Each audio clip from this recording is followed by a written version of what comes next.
And welcome to all of you. आज हम लोग भारत पर अरबों का आक्रमण के बारे में डिस्कस करेंगे।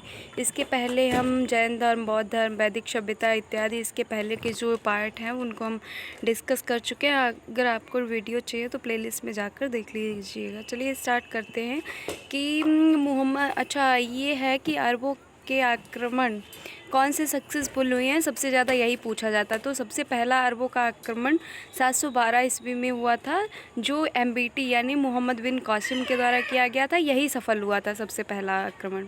ये किस पर विजय इन्होंने प्राप्त की थी? तो इन्होंने सिंध पर विजय प्राप्त की थी। अरब आक्रमण के समय सिंध पर दाहिर का शासन था। वेरी वेरी इंपॉर्टेंट है, आप लोगों से पूछा जाएगा कि इसमें किसका शासन रहा है।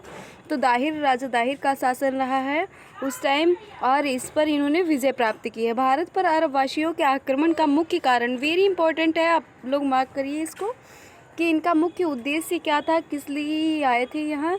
तो धन लूटने के उससे उद्देश्य से आए थे और यहाँ पे इस्लाम का प्रचार और प्रसार करना चाह रहे थे। अरबों के बाद में कौन आता है? तो तुर्क आते हैं। पहला तुर्क आक्रमण माना जाता है 972 और 977 ईस्वी में।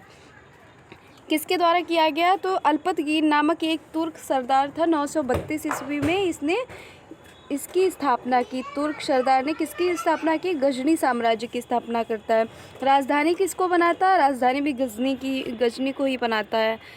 फिर अल्पतगीन की मृत्यु के पश्चात कुछ समय तक गजनी में पीरितगीन का शासन रहा। इम्पोर्टेंट नहीं, ये नहीं पूछा जाएगा। इसी के शासनकाल में 972 और 977 में सर्वप्रथम आक्रमण हुआ था भारत पर। ये आपको पहले ही बता चुकी हूँ। नेक्स्ट, प्रथम तुर्क आक्रमण के समय पंजाब में शाही वंश का शासक था। शाही वंश का शासन था। इसके शासक कौन थे? तो राजा जयपाल इसके शासक थे। अल्पतगीन का गुलाम या दामाद उसका कौन था? तो 977 ईस्वी में ये गद्दी पर बैठा था, उसका दामाद था सुबुक्तगीन। कौन था? सुबुक्तगीन। नेक्स्ट हम आगे पढ़ेंगे। महमूद गजनी किसका बेटा था? महमूद गजनी कह लीजिए या गजनवी, ये बेटा था सुबुक्तगीन का। सुबुक्तगीन का ये बेटा था। इसका जन्म कब हुआ था? 971 ईस्वी में इसका जन्म 1 नवंबर 971 में महमूद गजनवी का जन्म हुआ। अपने पिता के काल में महमूद गजनी कहाँ का शासक था? खुरासान का। वेरी वेरी इंपॉर्टेंट, अगर पूछा जाए कि कहाँ का शासक था ये, तो आप लोग बताएंगे खुरासान का शासक था।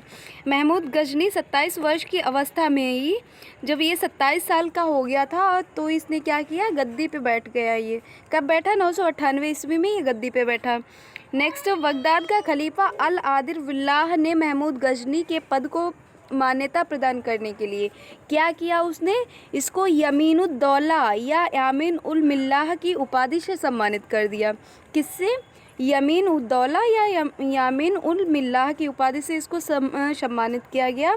और फिर क्या हुआ? महमूद गजनवी जो था उसने भारत पे 17 बार आक्रमण किया। 16वीं बार उसने कहाँ पर किया था? तो 16वीं बार वेरी वेरी इंपॉर्टेंट है, उसने सोमनाथ मंदिर पर आक्रमण किया, उसकी मूर्तियाँ तोड़ी और जो यहाँ से सोना मिला उसको वो सारा लूट के बाहर ले गए, अपने देश को ले गए। महमूद के भारतीय आक्रमण का वास्तविक उद्देश्य, इसका भी वास्तविक उद्देश्य वही था जो अरबों का था। अरबों का क्या था? धन लूटना और यहाँ पे प्रचार प्रसार करना। इसका भी उद्देश्य यही था, यहाँ से धन लूटने के उद्देश्य से आया था, यानी ये एक लुटेरा था। महमूद गजनवी एक मूर्ति भंजक आक्रमणकारी था। वेरी वेरी इंपॉर्टेंट, जो यहाँ आक्रमण ये करता था जब, तो मूर्तियों को तोड़ता। मूर्ति भंजक का अर्थ होता है मूर्तियों को तोड़ने वाला। ये मूर्तियों को तोड़ता था और फिर आक्रमण करता था, मंदिरों पे आक्रमण करता था, वहाँ की सारी मूर्तियाँ तोड़ता था। क्यों तोड़ता था? क्योंकि ये अपने धर्म का प्रचार प्रसार करना चाह रहा था। ये हिंदुओं को प्रचार प्रसार नहीं करना चाह रहा था, इसलिए ये मूर्तियों को तोड़ देता था। महमूद गजनी ने भारत पर प्रथम आक्रमण कब किया? वेरी इंपॉर्टेंट, कई बार पूछा जाता है कि इसने अपना प्रथम आक्रमण कब किया। तो 1000 ईस्वी में इसने अपना पहला आक्रमण किया। किसके खिलाफ? इसका अगर पूछा जाए क्या इसका पहला जो आक्रमण हुआ था वो कारगर हुआ, यानी इसकी विजय हुई? तो नहीं, इसकी वहाँ पे पराजय हो गई थी, ये हार गया था। फिर इसने दोबारा आक्रमण कब किया? फिर इसने ये पहला किया 1000 में, फिर दूसरा 1001 में, ऐसे ही ये बारी बारी से अपना आक्रमण करता रहा। और जो दूसरा इसने आक्रमण किया राजा जयपाल के विरुद्ध, वो इसका आक्रमण कारगर हुआ। यानी इसमें जयपाल की पराजय हो गई और महमूद गजनवी जो था वो जीत गया। महमूद गजनी का 108 में नगरकोट, वेरी वेरी इंपॉर्टेंट, अगर पूछा जाए 1008 में इसने कहाँ पे आक्रमण किया, तो नगरकोट के किले के विरुद्ध आक्रमण किया था। वहाँ इसने क्या किया, मूर्तिवाद के विरुद्ध पहला महत्वपूर्ण जीत बताई गई। ये मूर्तिवाद के विरुद्ध पहला आक्रमण था। महमूद गजनवी ने थानेश्वर के चक्र स्वामिन की कांस्य से निर्मित आदम कद प्रतिमा को गजनी भेजकर रंगभूमि में रखवाया था। ये इतना इम्पोर्टेंट नहीं है, चलिए आगे बढ़ते हैं। महमूद गजनी का सबसे चर्चित आक्रमण कब हुआ? मैंने आपको जैसे कि पहले ही बताया था, इसका 16वां आक्रमण यानी 1025 ईस्वी में इसने कहाँ आक्रमण किया था? सोमनाथ मंदिर पे। सोमनाथ मंदिर कहाँ पड़ता है? ये गुजरात में पड़ता है, जिसको हम सौराष्ट्र पहले कहते थे, तो ये सौराष्ट्र में यानी गुजरात में पड़ता है। इस मंदिर की लूट में उससे करीब कितना सोना मिला, कितनी दीनार मिली है? तो यहाँ पे लगभग 20 लाख दीनार की संपत्ति इसको हाथ लगी। और सोमनाथ की रक्षा में सहायता करने के लिए अनिलवाड़ा के शासक पर महमूद ने आक्रमण भी किया था। इसके जो वहाँ के अनिलवाड़ा के जो शासक थे, उन्होंने क्या किया था कि इसकी सहायता करने के लिए ये आए, रक्षा के लिए इसकी सहायता करने के लिए आए। तो इन्होंने क्या किया, महमूद गजनवी ने उस पर आक्रमण कर दिया कि हम इसके सोमनाथ के मंदिर की रक्षा नहीं करने देंगे। और क्या हुआ, फिर यहाँ पे आक्रमण किया। इसके बाद में ये यहाँ से सोना लूट के ले गए। सोमनाथ मंदिर लूट कर ले जाने के क्रम में महमूद पर जाटों ने आक्रमण कर दिया। जब ये लूट के ले गए यहाँ से सोना, उसके बाद में क्या किया, जाटों ने इस पर आक्रमण किया और कुछ जो इनकी संपत्ति थी उसमें से, जैसे कि पहले ही यहाँ पे डिस्कस किया गया कि 20 लाख लगभग दीनार की संपत्ति इनके हाथ लगी थी, तो उसमें से कुछ जो संपत्ति थी वो जाटों ने लूट ली। और फिर क्या हुआ, जो आगे हुआ तो वो आगे गजनी अपने साम्राज्य वापस लौट गए। फिर इसने अपना आक्रमण लास्ट वाला जो किया था, तो लास्ट आक्रमण इसका पूछा जाता है, वेरी इंपॉर्टेंट है, 1027 ईस्वी में इसने अपना लास्ट या अंतिम आक्रमण कब किया भारत पर? तो 1027 ईस्वी में इसने जाटों के विरुद्ध किया। क्यों किया? क्योंकि जाटों ने इसकी कुछ संपत्ति लूट ली थी और इसीलिए इसने जब ये वहाँ से वापस आया और इसने जाटों पर अपना दूसरा इसके विरुद्ध में आक्रमण किया। और जाटों ने क्या किया, वहीं पे इसकी 1030 में इसकी वहाँ पे मृत्यु हो जाती है। फिर नेक्स्ट सुल्तान की उपाधि धारण करने वाला प्रथम शासक महमूद गजनवी ही था। वेरी वेरी इंपॉर्टेंट है कि सुल्तान की जो उपाधि है तुर्कों में से किसने धारण की थी, तो वही किसने धारण की थी? महमूद गजनवी ने।